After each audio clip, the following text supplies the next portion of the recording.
All right, guys, I'm back. So we want to pick up right where we left off yesterday, which is on page 26. So yesterday I had you kind of answer question number 1 by just jotting down a real quick answer to what you think it would be, because that is not a answer that you would find in the book. It's kind of, what do you think about comfort objects or comfort things? So now we're going to pick up reading, and our reading from this point on, you should be able to find some type of textual evidence that would go with 2, 3, and 4. So let's just kind of jump right back into it. 26, the bottom of the page. He went to his desk, pretending not to be interested in the new child. On the other side of the room, Mother and Lily were bending over to watch his father unwrap his blanket. "What's his comfort object called?" Lily asked, picking up the stuffed creature which had been placed beside the new child in his basket. And Father glanced at it. "Hippo," he said. Lily giggled at the strange word. "Hippo," she repeated, and put the comfort object down again. She peered at the unwrapped new child, who waved his arms. "I think new children are so cute," Lily sighed.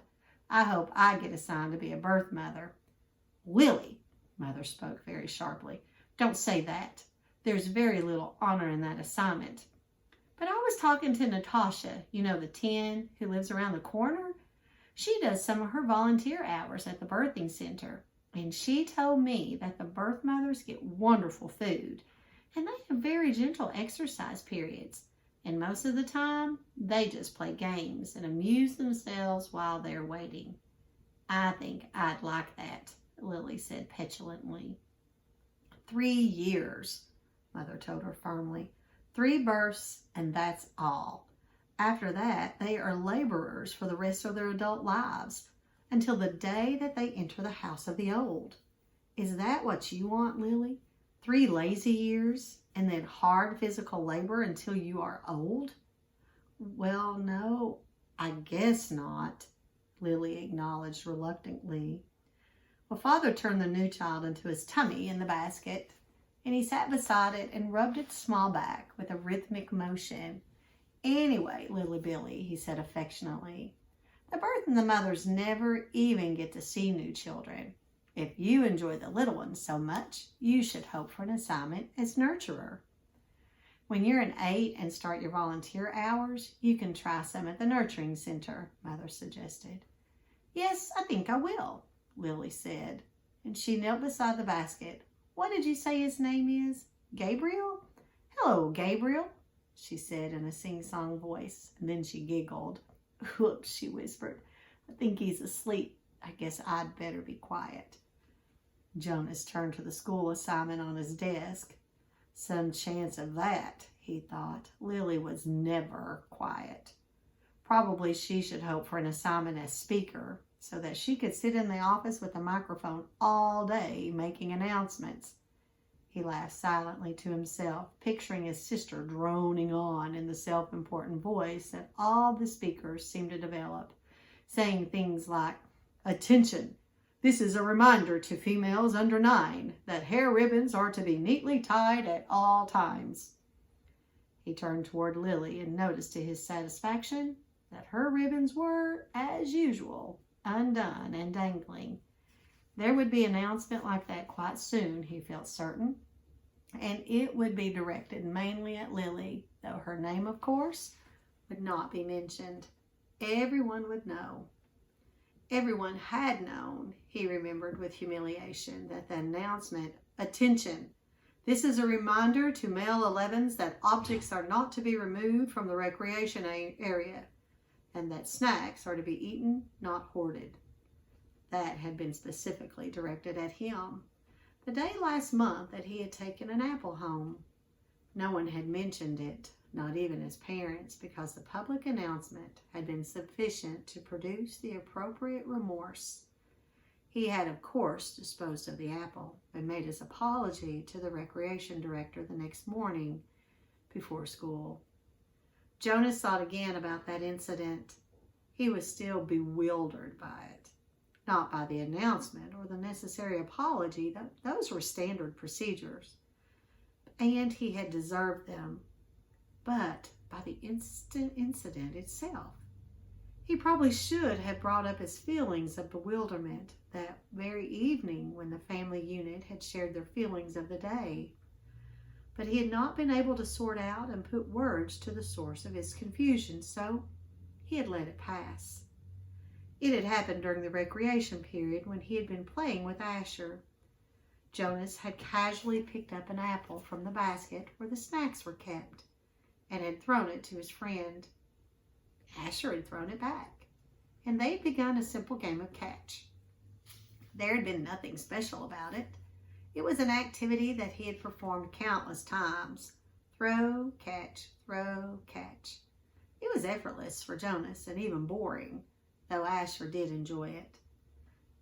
And playing catch was a required activity for Asher because it would improve his hand-eye coordination, which was not up to standards. But suddenly, Jonas had noticed, following the path of the apple through the air with his eyes, that the piece of fruit had, well, this was the part that he couldn't adequately understand. The apple had changed, just for an instant. It had changed in mid-air, he remembered. Then it was in his hand, and he looked at it carefully, but it was the same apple, unchanged, the same size and shape, a perfect sphere, the same nondescript shade, about the same shade as his own tunic. There was absolutely nothing remarkable about that apple.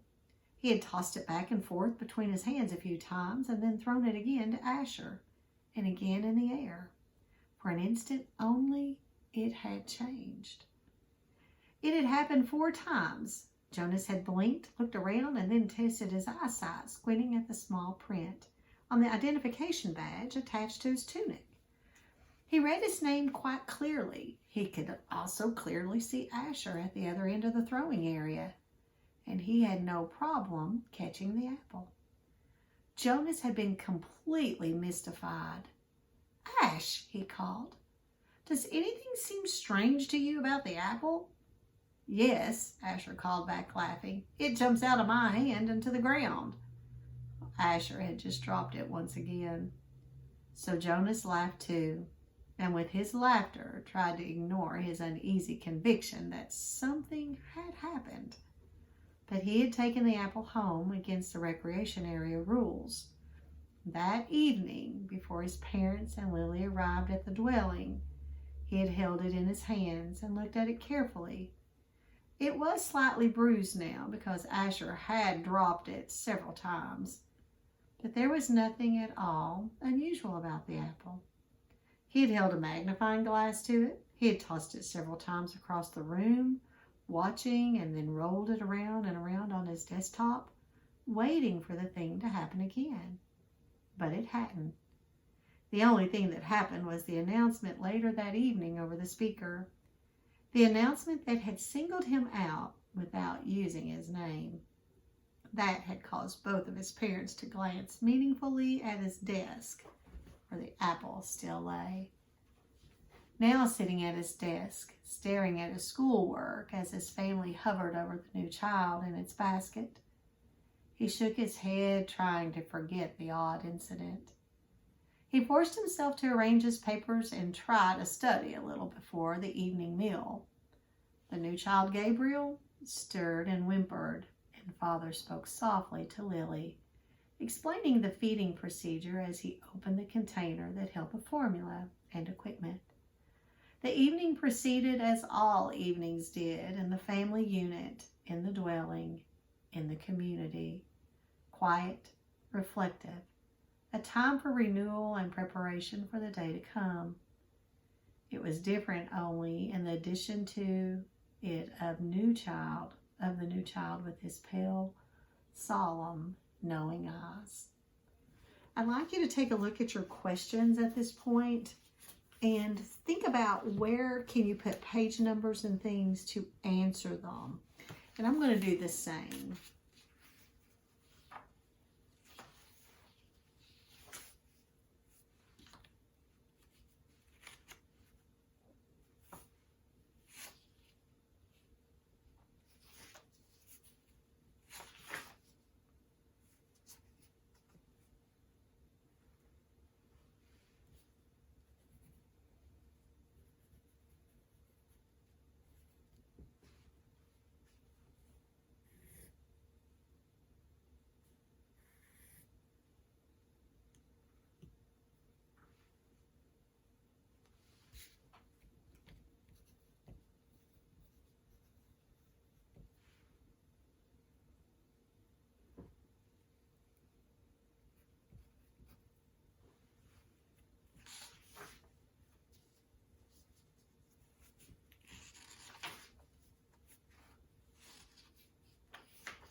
Give yourself about another minute.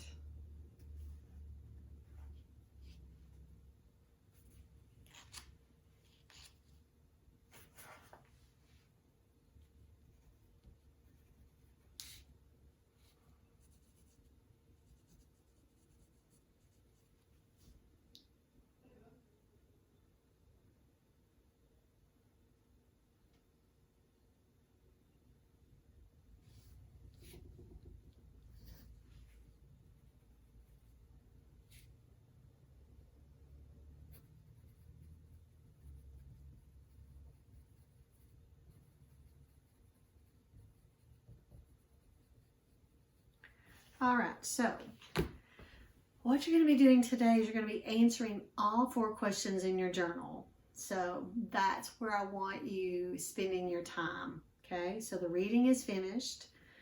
We read pages 19 through 32.